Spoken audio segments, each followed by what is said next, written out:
الرحمن الرحيم. السلام عليكم ورحمة الله wabarakatuh. Dari dulu sambutan salamannya nampaknya jemaah ini ngantuk.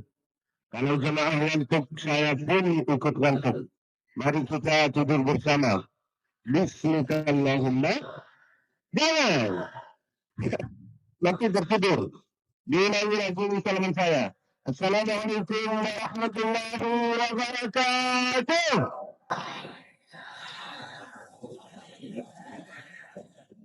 الحمد لله الكريم المنان ذي الفضل والإحسان الذي هدانا للإيمان.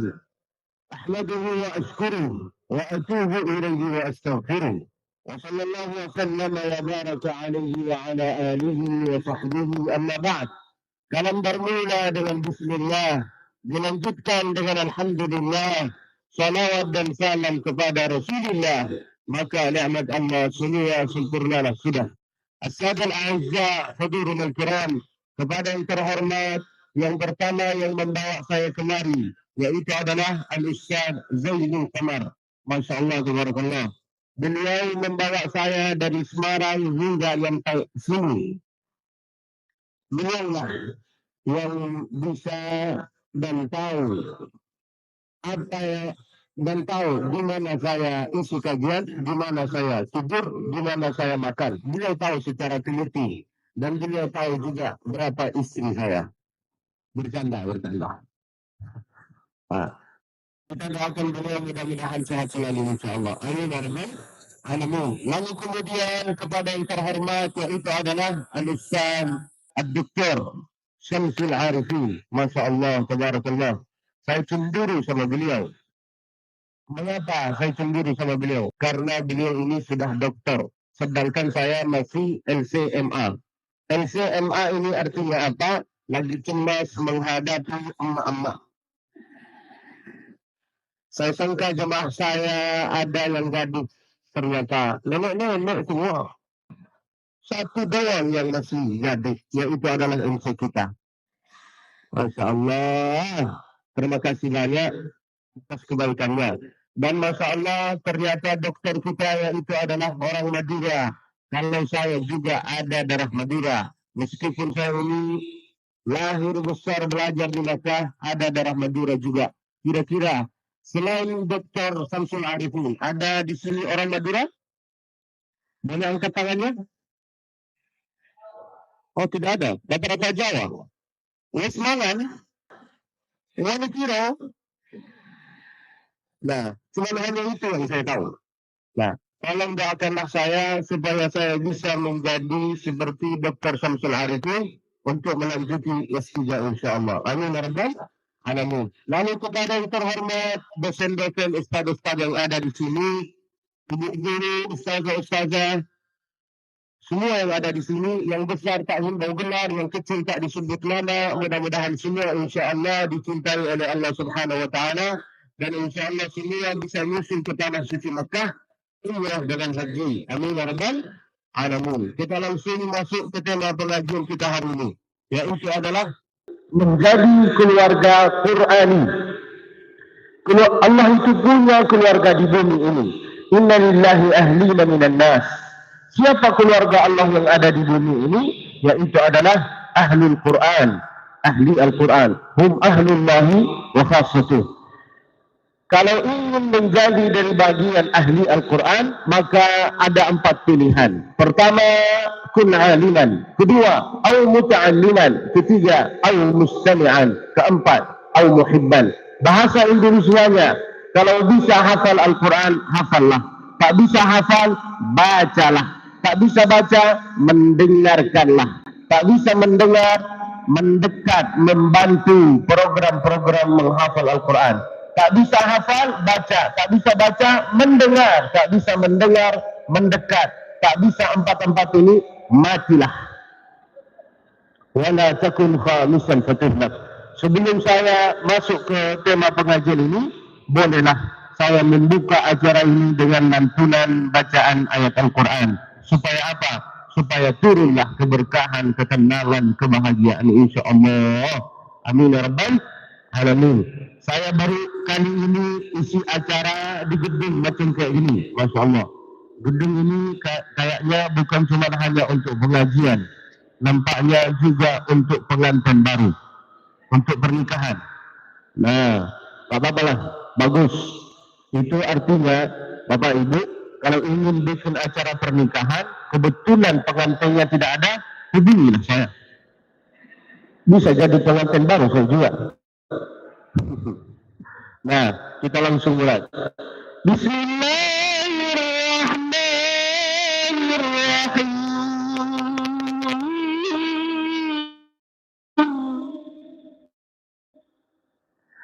Kalau ada orang ngaji, Pak, katakanlah Allah. Jangan semua menengok saya kayak gini. Saya bukan TV. Coba diulangi lagi. Bismillahirrahmanirrahim.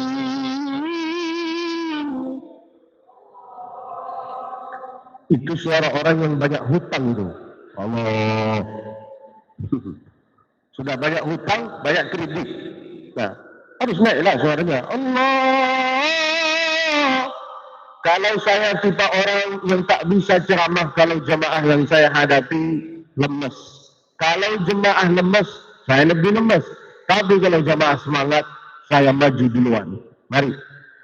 Ulangi lagi. Bismillahirrahmanirrahim.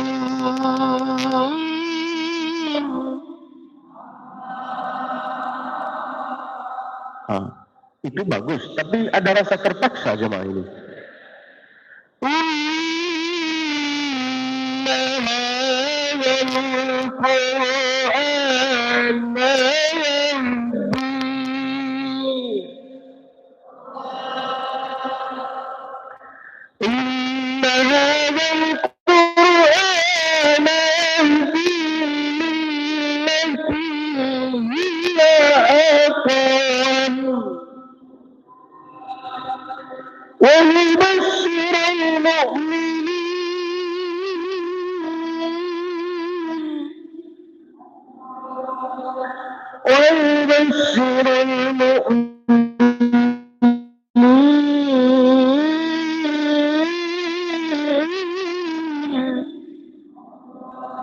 ويبشر المؤمنين الذين يعملون الصالحات أن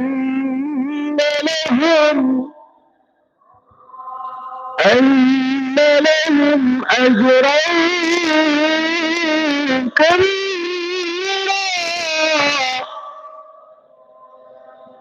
Nah, mengapa mesti membaca ayat Al-Quran? Supaya turunlah ketenangan, kebahagiaan. Apakah kita kalau mendengar pembacaan ayat Al-Quran ini, meskipun tidak tahu faham, meskipun tidak faham artinya, lalu kemudian tak tahu apa isi ayat Al-Quran ini, apakah tetap dapat pahala? Nah, itulah Al-Quran. Faham keindahan, keistimewaan Al-Quran. Di antara keindahan, keistimewaan Al-Quran yaitu adalah apa? Membaca Al-Quran, faham ataupun tidak faham apa arti makna Al-Quran, itu tetap dapat pahala. Maka mana yang harus didahulukan? Baca dulu apa mentadabburi dulu? Bacalah dulu. Bagaimana kalau ingin mentadabburi sedangkan bacaannya tidak lancar? Maka harus baca dulu. Nah, inna hadzal Qur'an, sesungguhnya Al-Quran ini yahdi, di situ artinya bukan cuma hanya hidayah, enggak. Yahdi di situ artinya banyak. Di antaranya selain ngasih hidayah, bisa merubah pemikiran kita, bisa merubah kehidupan kita, bisa melancarkan rezeki kita, bisa memudahkan usaha kita. Al-Quran ini bukan cuma untuk hidayah atau untuk orang yang lagi kerasukan setan lalu engkau ruqyah, enggak. Ini banyak orang yang salah faham. Quran ini cuma hanya dipakai untuk kalau ada ruqyah, kalau ada acara, kalau ada pernikahan, ada ini baru dia pakai. Sedangkan kata Allah Subhanahu wa taala, yahdi, bapak-bapak, ibu-ibu yang kehidupannya banyak kesusahan, banyak kesulitan, lalu tak lancar urusan, tak mudah usaha, maka bacalah Al-Quran. Rumahnya harus dibacakan Al-Quran supaya turun keberkahan, ketenangan, supaya tak berkelahi dalam rumah tangga. Anaknya engkau ini harus sering dibacakan Al-Quran. Baca apa? Baca Al-Fatihah.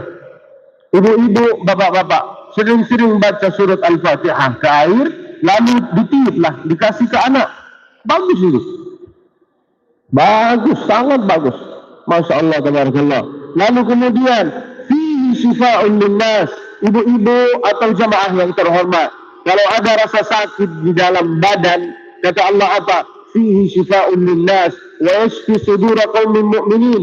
Bisa menyembuhkan penyakit-penyakit juga asal engkau yakin kepada Allah Subhanahu wa ta'ala. Maka Al-Quran ini selain ngasih hidayah, bisa merubah pemikiran, bisa merubah juga kehidupan kita. Banyak di antaranya, Masya Allah. Wa yubasyirul mu'minin.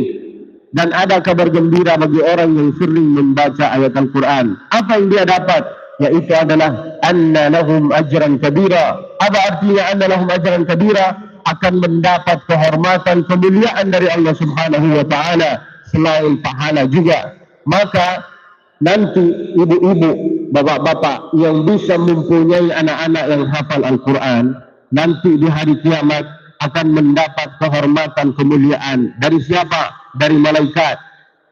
Itulah yang namanya wisuda akbar. Nanti pada hari kiamat bapak dipanggil kepada yang terhormat, Bapak Dr. Syamsul Arifin, falyatafaddal mashkuran. Itulah kata malaikat. Sedangkan contoh kata Ustaz Syamsul Arifin, saya tak hafal Quran. Kok bisa saya dipanggil di sini? Kata malaikat, karena anaknya engkau hafal. Anak saya tak hafal, karena cucu saya hafal. Cucu saya pun tak hafal, karena cicitmu hafal. Tak hafal semua, tapi karena engkau ini selalu membaca Al-Quran. Nah, ingin menjadi dari keluarga Qurani, tak harus hafal. Paling minim 4 ini. Bisa hafal, tak bisa baca, mendengar, tak bisa mendengar, membantu. Nah, wa yubasyirul mu'minin, akan mendapat kabar gembira. Bayangkan ibu, nanti dipanggil di hari kiamat, tengok kanan, tengok kiri, tengok depan, tengok belakang, ternyata ma'as-safaratil kiramil bararah, bangkit bersama para malaikat. Masya Allah, tabarakallah. Mudah-mudahan kami insya Allah bisa menjadi dari keluarga ahli Al-Quran. Amin ya rabbal alamin. Kun aliman, kalau bisa hafal Al-Quran, hafallah. Saya dari keluarga yang tidak hafal Al-Quran. Ayah saya hafal 17-20an juz. Tak hafal sampai 30 juz macam saya. Enggak. Tak begitu hafal beliau sampai terakhir. Enggak. 17 juz. Yang cerita ini beliau sendiri. Lalu kemudian ibu saya tak hafal. Ibu saya berdosen, bukan ustazah, bukan nyai. Ayah saya bukan ustaz, bukan syekh, bukan kiai. Tapi kok bisa saya mendapat gelar syekh? Apakah saya yang minta? Tidak minta. Apakah saya yang minta duduk di sini? Tidak minta. Itu tandanya bahwa kalau engkau memuliakan Al-Quran, Allah akan memuliakan juga engkau. Syekh ini bukan saya yang minta. Terus kok bisa mereka memanggil saya dengan gelar syekh? Ta'ziman wa ijlalan lil Quran. Karena kemuliaan, keindahan, kehormatan. Banyak sekali. Karena Al-Quran saya bisa sampai sini. Karena Al-Quran saya bisa ceramah di sini. Bayangkan, siapa yang mau mendengar ceramah saya kalau bukan Al-Quran? Maka kalau bisa, jadilah orang yang pertama. Kun aliman. Kalau bisa hafal Al-Quran, hafallah. Mudah untuk menghafal Al-Quran. Wallahi mudah. Yang sulit yaitu adalah menjaga. Itu seperti hubungan antara dua suami, antara dua pasangan, suami istri. Kalau untuk ta'aruf itu mudah sekali. Tapi untuk menjaga hubungan selama 50 tahun, 60 tahun, seutuh-utuhnya, itulah yang paling sulit. Menjagalah itu yang paling sulit. Saya datang dari Makkah, hafal 30 juz. Sampai Indonesia, hilanglah 8 juz. Kok bisa hilang 8 juz? Karena setiap 3 hari saya ini pindah-pindah kota. sekarang di Magelang, besok di Semarang, lalu kemudian lanjut ke Jakarta, Aceh, Medan, Sumatera Selatan, sering-sering keliling. Di pesawat ada pramugari, dilihat haram, enggak dilihat, kapan lagi? Makanya hilang 8 juz. Dan saya kalau keliling Indonesia, saya tak pakai jubah, tak pakai surban, pakai jeans saya, pakai jeans, pakai jas, pakai kacamata. Ganteng sekali. Bebas. Nah, saya tipe orang yang suka menyesuaikan kondisi sesuai tempat. Kalau ke pengajian pakai surban, tapi kalau lagi jalan-jalan saya selalu pakai jeans. Itulah Nabi Muhammad sallallahu alaihi wasallam. Nabi pun kayak gini. Nabi kalau duduk sama orang kaya, kelihatanlah beliau yang paling kaya. Duduk sama orang pejabat, kelihatan beliau lah yang the best. Duduk sama orang miskin, beliau juga kelihatan seorang miskin. Maka pelajaran yang pertama yaitu adalah harus menyesuaikan. Jangan di sini tempat ngaji lalu engkau datang tak pakai pakaian yang bagus, yang layak. Harus menyesuaikan. Pada intinya yang mengajarkan saya untuk menghafal Al-Quran yaitu adalah ibu saya. Al-Ummu minal madrasatul ula. Ibu ini sebagai guru yang pertama di dunia ini. Kalau ibunya soleha, anaknya juga soleh dengan soleha. Tapi kalau ibunya kadang soleha, kadang soleha, nanti anaknya juga sama kayak gini.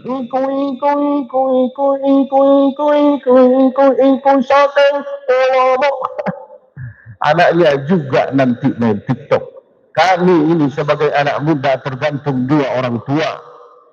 Tapi bapak, jangan menyalahkan ibu. Ini banyak bapak-bapak yang tidak paham dengan arti pendidikan. Dia berkata, ini salahnya kamu, tuh anak kamu sama seperti semacam setan. Anaknya seperti setan, ibunya seperti iblis. Kata istrinya, anak saya setan, saya iblis. Berarti bapak Fir'aun dong. Jangan saling menyalahkan. Nah, memang benar ini, ibu ini sebagai sekolah, tapi sekolah ini tergantung mudirnya. Wa abrazuha mudiruha. Kalau mudirnya bagus, mantap, sekolahnya maju. Tapi kalau mudirnya acak-acak, itu pun acak-acak. Benar kan ibu? Jangan saling menyalahkan. Kerjasama. Jangan malam-malam kerjasama. Tapi kalau mendidik anak tidak mau kerjasama. Harus kerjasama dari awal sampai terakhir. Yang paham alhamdulillah, yang tidak paham innalillah. Nah, yang mengajarkan saya ibu saya dia tak hafal Al-Quran. Ayah saya tak hafal, nenek saya tak hafal, kakek saya pun tak hafal. Tapi Masya Allah bisa mempunyai anak dan cucu yang hafal Al-Quran. Di antaranya kami berapa orang? Masya Allah, tabarakallah, 10 orang. 10 ini hafal. Saya nomor yang ketiga. Adik saya yang paling bungsu usianya 9 tahun. Namanya Jannat. Usianya 9, hafal 8 juz. Kok bisa hafal? Itulah kata Imam Syafi'i. Ra'aital ilma sahibuhu karim. Walau walladatu aba'ul li'am. Tidak harus engkau ini menjadi dari keturunan kiai, gus, ustaz, syekh, hingga engkau ini bisa hafal Al-Quran. Tidak harus. Walaupun kita, walaupun engkau, walaupun saya dari keturunan yang biasa, bisa juga engkau menjadi seorang yang mulia di sisi Allah dan di sisi orang lain. Gimana caranya? Muliakanlah ilmu,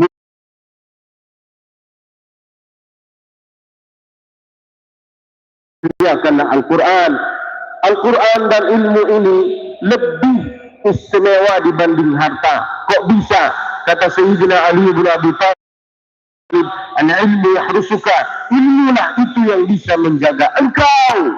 Sedangkan kita yang selalu sibuk untuk menjaga harta. Itulah perbedaan ilmu dengan harta. Cobalah lihat Ustaz Adi Hidayat Ustaz Abdul Samad, Ustaz Khalid Basalama, Ustaz Syafiq Basalama, Gus Baha, Gus Kautsar, orang-orang yang berilmu. Masya Allah, indah melihat, indah, sangat indah melihat mereka. Kok bisa? Karena ilmu, karena Al-Quran. Masya Allah, tabarakallah. Dan tak harus engkau ini memilih ustaz, sama semua insya Allah. Yang penting mereka menyampaikan dakwahnya Allah Subhanahu wa Ta'ala. Bayangkan ibu, dari keluarga yang tidak hafal bisa mempunyai 2 anak, bisa mempunyai keturunan yang hafal. Kok bisa? Caranya kayak gini. Ibu saya sambil masak dia itu ngaji. Contoh, Bismillahirrahmanirrahim, wadduha. Sambil masak ngaji. Wallaili idza saja, ma wadda'aka rabbuka wa ma qala. Itulah ibu-ibu zaman dulu. Sambil masak ngaji, sambil masak mereka bersolawat kadang-kadang. Sallallahu ala Muhammad, sallallahu alaihi wasallam. Mereka sambil masak ngaji. Itulah pendidikan zaman dulu. Kalau pendidikan zaman sekarang, sambil masak, HP di dapur, sambil live TikTok.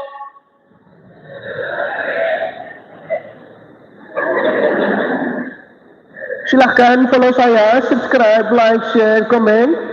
Benar kan ibu? Kok bisa saya tahu? Karena yang nonton live-nya mereka saya. Maka kita ini tergantung 2 orang tua. Kalau orang tuanya soleh, anaknya soleh. Lihatlah Nabi Ibrahim, lihatlah Nabi Nuh. Nabi Ibrahim itu ayahnya jahat. Bahasa Indonesianya yaitu adalah preman. Bahasa Indonesianya lebih parah, kurang ajar. Bayangkan, anaknya berkata kepada ayahnya, la astaghfirannak, saya akan istighfar untuk engkau. Kata ayahnya apa? La arjumannak. Apa artinya la arjumannak? Ku lempar kepala kau. Tak harus engkau ini istighfar. Gak mau saya. Saking kerasnya hatinya, tapi bisa mempunyai istri soleha. Karena istrinya soleha, maka anaknya soleh. Tapi lihatlah Nabi Nuh. Nabi Nuh, bahasa Indonesia, ayahnya ustaz, syekh, kiai, apalah lagi, Gus. Tapi istrinya jahat, soleha. Maka mempunyai anak yang durhaka. Siapa namanya? Kan'an. Ayatnya jelas dalam Al-Quran. Kalau Nabi Ibrahim, wa idh qala Ibrahim li abihi Azar, bernama Azar ayahnya Nabi Ibrahim, atattakhidhu asnaman alihah, sampai kapan engkau ini bersembah kepada sanam? Inni araka wa qaumaka fi dalalin mubin. Tapi karena ibunya soleha, maka anaknya juga menjadi anak-anak soleha. Lalu kemudian pertanyaan saya kepada jamaah yang terhormat ini. Pertama, bapak-bapak, kira-kira mulai mendidik anak itu dari sejak kapan?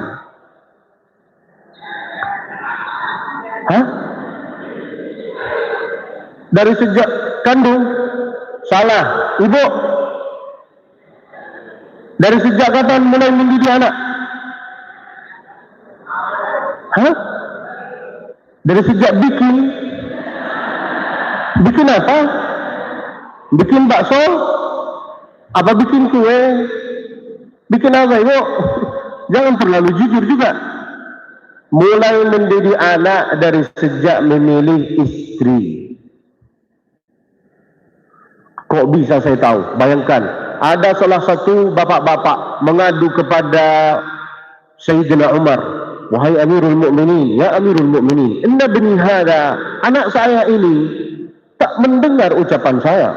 Kata Amirul Mukminin Sayyidina Umar, kalau memang benar ucapannya engkau bahwa anaknya engkau ini tak peduli, tak mendengar ucapan engkau, bawalah kemari. Sayyidina Umar itu pintar. Maka bapak-bapak, kalau mendengar fitnah, datangilah dua-duanya. Tabayyun, jangan langsung menghukum.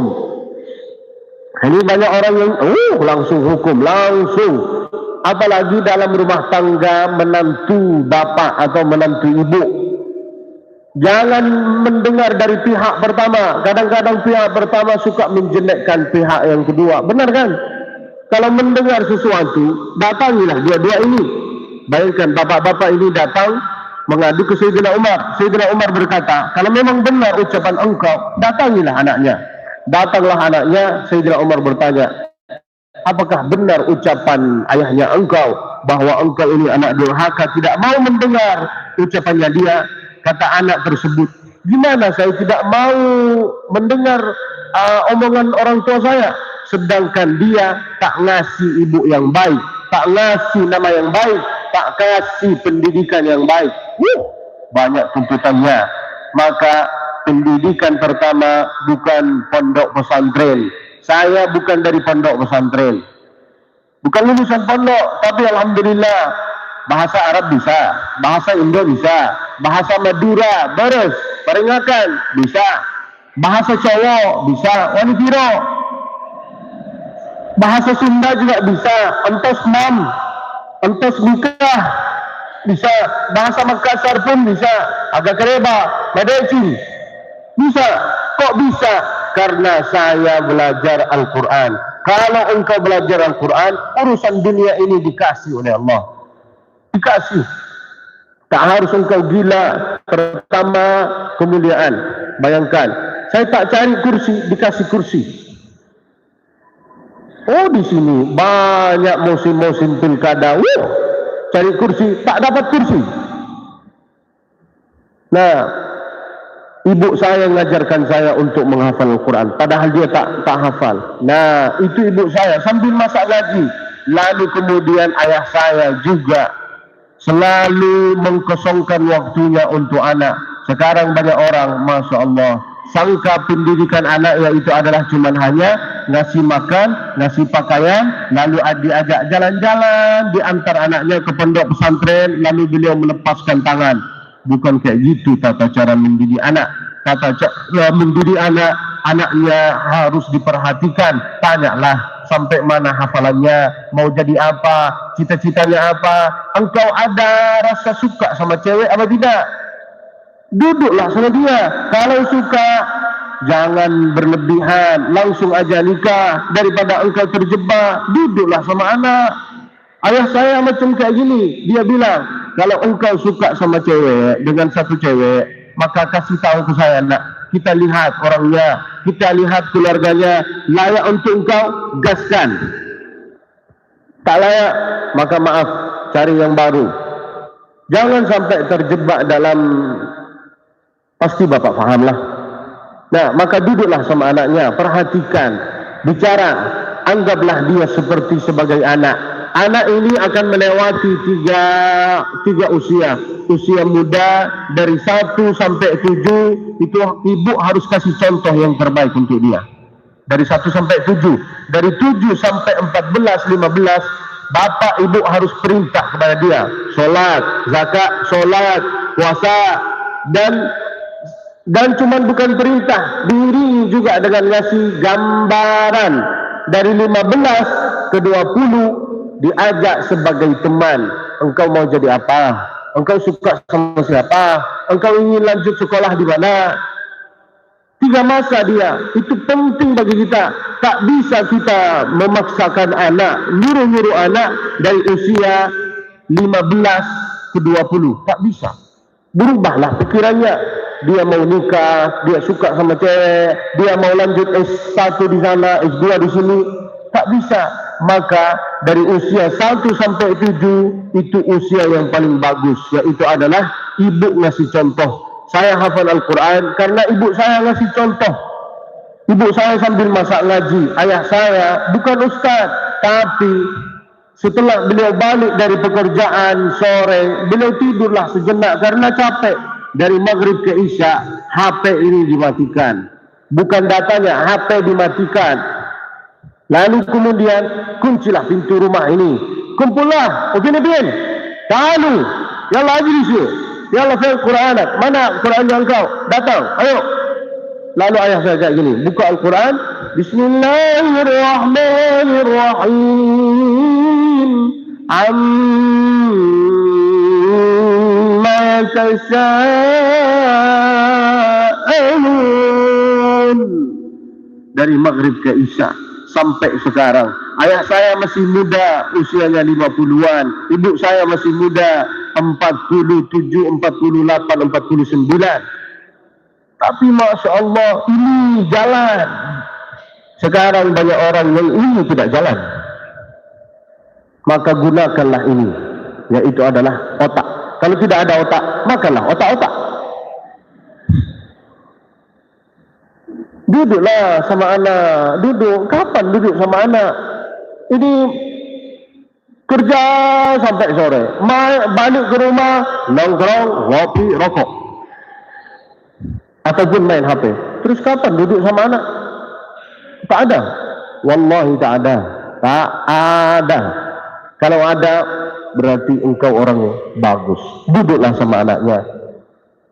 Ayah saya dari maghrib ke isya selalu mengajak anaknya ngaji. Ayo nak ngaji nak. Sampai isya. Tak bisa setiap hari, paling minim hari Kamis malam Jumat. Mengapa? Karena kita di Mekah liburnya hari Jumat, hari Sabtu. Maka di sana ada istilah malam Kamis. Lailatul Khamis. Lailatul Khamis, al-yawm ihna ruh lil 'am, al-yawm ihna ruh. Tidak.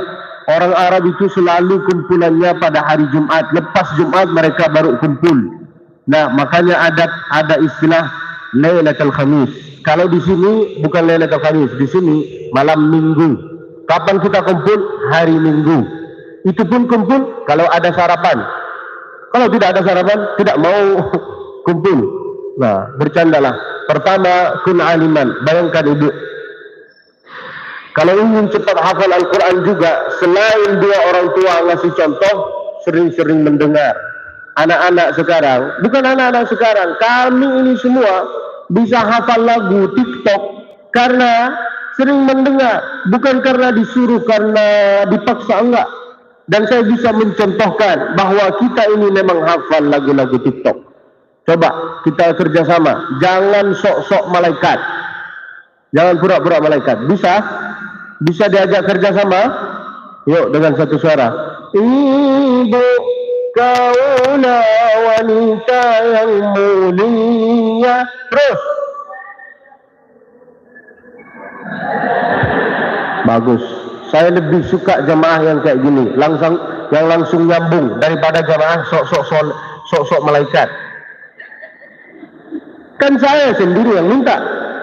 Ayolah. Ini sebagai contoh. Bapak-bapak pun hafal. Jangan pura-pura tak hafal. Saya bisa kasih contoh, semua hafal. Contoh, ini sebagai contoh ya. Cinta satu malam. Nah, yang ketawa hafal. Ini contoh. Contoh. Jangan berkata, kenapa engkau ini baca? Ini contoh. Supaya langsung tahu. Kita ini tergantung pendengaran. Al-Quran pun kalau ingin menghafal Al-Quran tak langsung lewat baca. Ini banyak orang yang salah faham. Iqra, bacalah. No.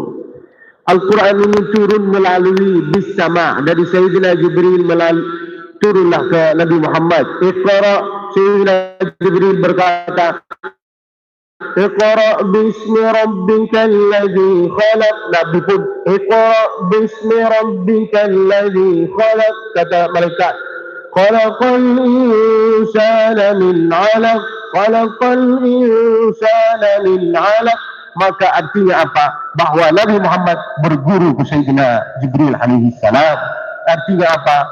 Sering-sering mendengar. Harus sering mendengar. Bukan artinya bacalah, tengoklah. Enggak. Dengar dulu, baru baca. Supaya lancar hafalannya. Lalu kemudian, kok bisa saya hafal Al-Quran di usia muda ini? pertama orang tua nenek saya ngasih, ibu saya ngasih contoh yang paling terbaik.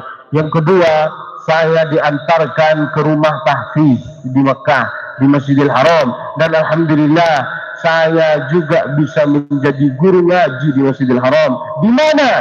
Di lantai 2. Di pintu mana? Pintu Babul Malik Fahad. Naiklah engkau ke lantai 2, luruslah sampai mentok.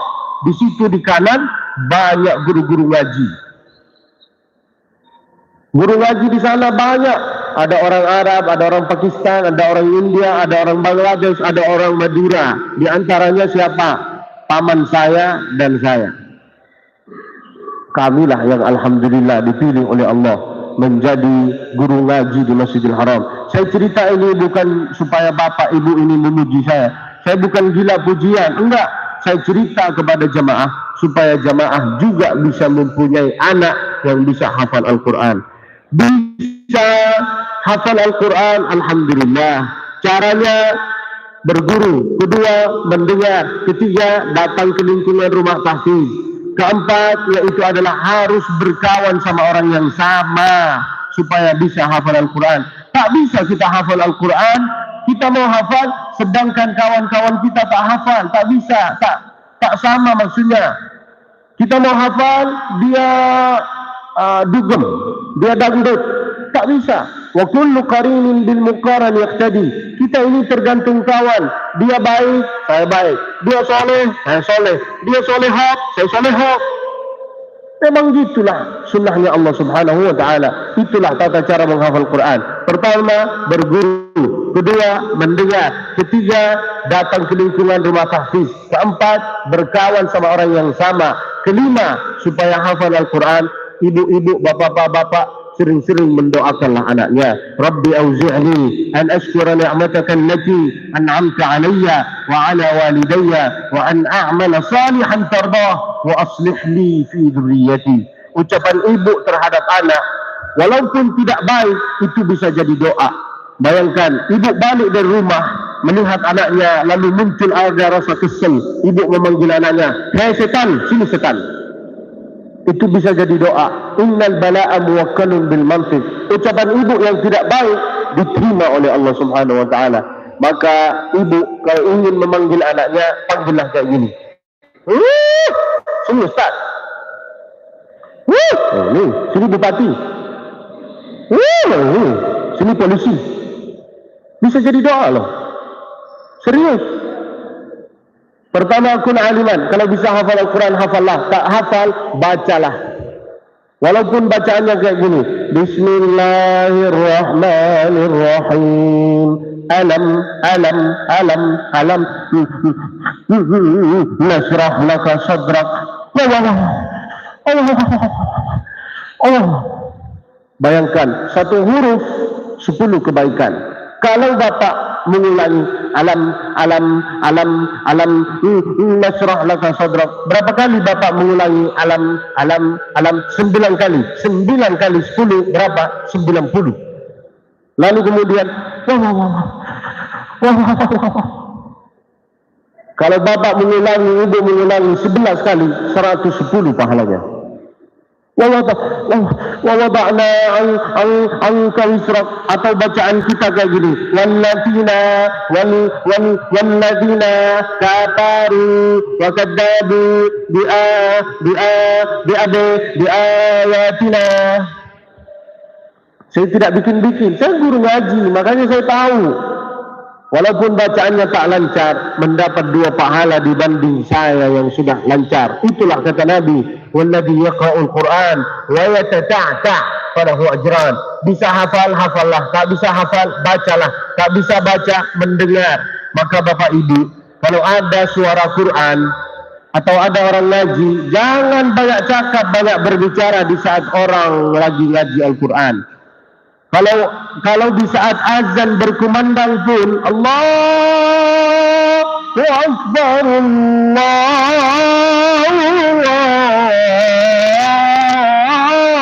Allahu Akbar.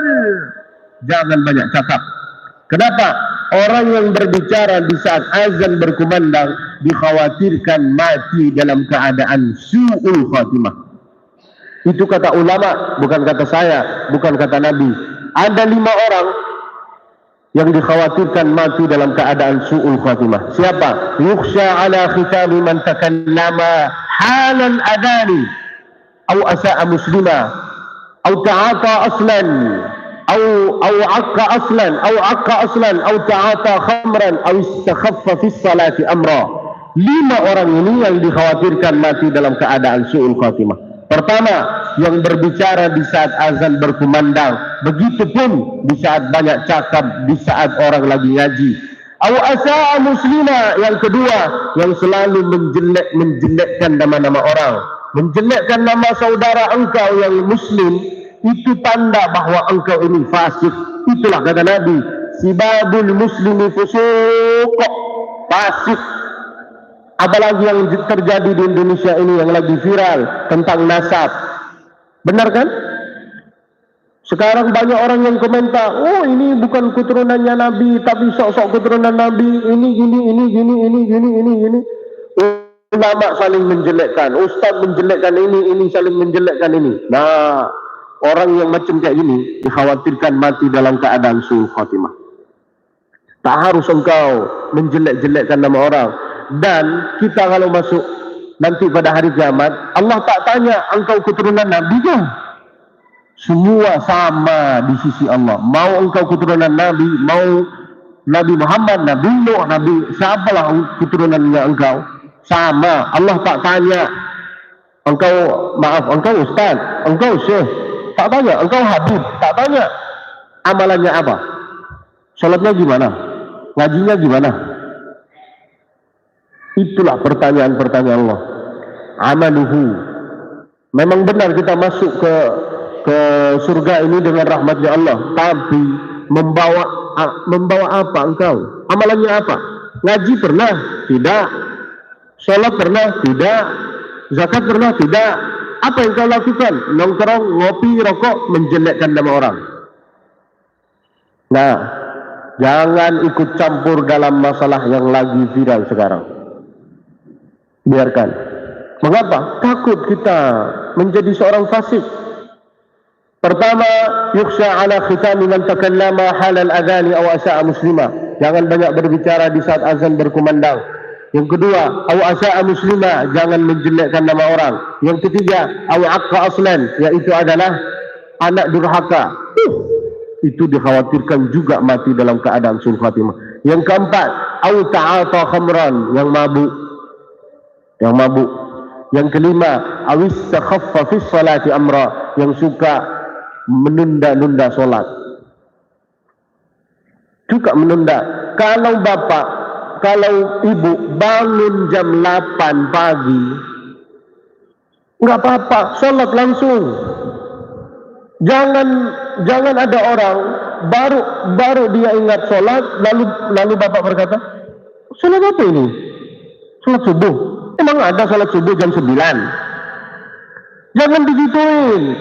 Enggak apa-apa. Dia baru bangun kok. Dakwah ini mengajak, bukan mengejek. Jangan mengejek. Emang ada salat macam kayak gini? Emang gini? Jangan kayak gitu. Dia bangun jam 9, bangun jam 10, lalu langsung salat subuh, enggak apa-apa. Daripada dia tidak salat, dia bangun jam 11 pun salat subuh, enggak apa-apa. Apakah langsung salat subuh? Apakah langsung salat? Iya. Itulah kata Nabi. Idza dzakaraha falyusalliha. Bila dia ingat dengan salat, langsung laksanakan. Tak harus engkau nunggu hari berikutnya hingga engkau qada. Masih ada waktu, laksanakan. Tapi sekarang banyak orang, emang ada waktu kayak gini? Emang kayak rasa dia ahli surga, saya ahli neraka. Jangan. Kita ini umat Nabi Muhammad, yaitu adalah yang insya Allah masuk surga. Nabi saja berkata, wallahi la arda min ummati wa wahidun finnar. Saya tidak rela, tidak tega melihat ada salah satu dari umat muslim yang ada di neraka. Artinya apa? Kalau dakwah mengajak, bukan mengejek. Merangkul, bukan memukul. Yang terjadi sekarang mengejek, bukan mengajak. Yang terjadi sekarang bukan merangkul, bahkan memukul. Benar kan Pak? Dakwahnya harus lembut. Ayolah, seperti Gus Bahak. Saya ini tak paham dengan bahasa Indonesia, tak paham dengan bahasa Jawa. Tapi ketika saya mendengar ceramah Syekh Ali Jabir, seolah-olah beliau itu berkata, ayolah masuk ke surga, ayo. Telat sholat enggak apa-apa, tak bisa ngaji, tak bisa hafal Quran enggak apa-apa, ayo. Gini caranya loh. Gus Bahak, coba dengarkan Gus Bahak. Ini faham semua bahasa Jawa. Andai saya faham bahasa Jawa, saya ceramah dengan bahasa Jawa.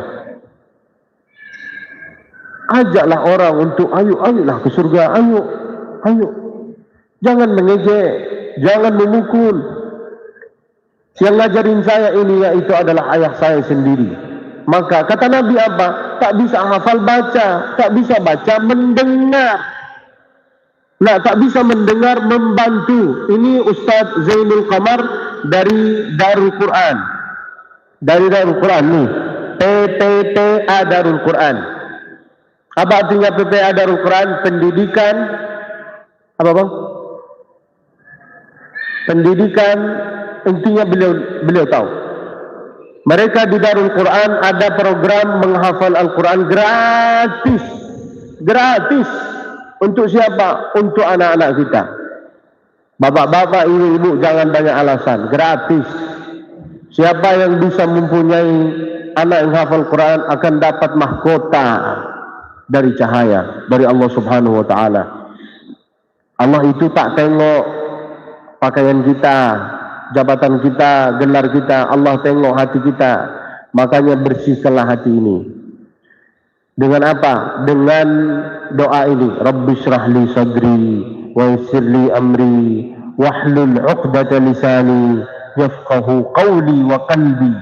Mintalah dari Allah Subhanahu wa taala, luaskanlah pemikiran saya, luaskanlah pemahaman saya. Itu artinya yafqahu qawli wa qalbi wa aqli wa sam'i wa basari wa udhunaya wa sauti. Mintalah, jangan cuma hanya yafqahu qawli. Bolehlah tambah qawli wa qalbi wa aqli wa sam'i wa basari wa udhunaya wa sam'i wa sauti. Mintalah dari Allah Subhanahu wa taala.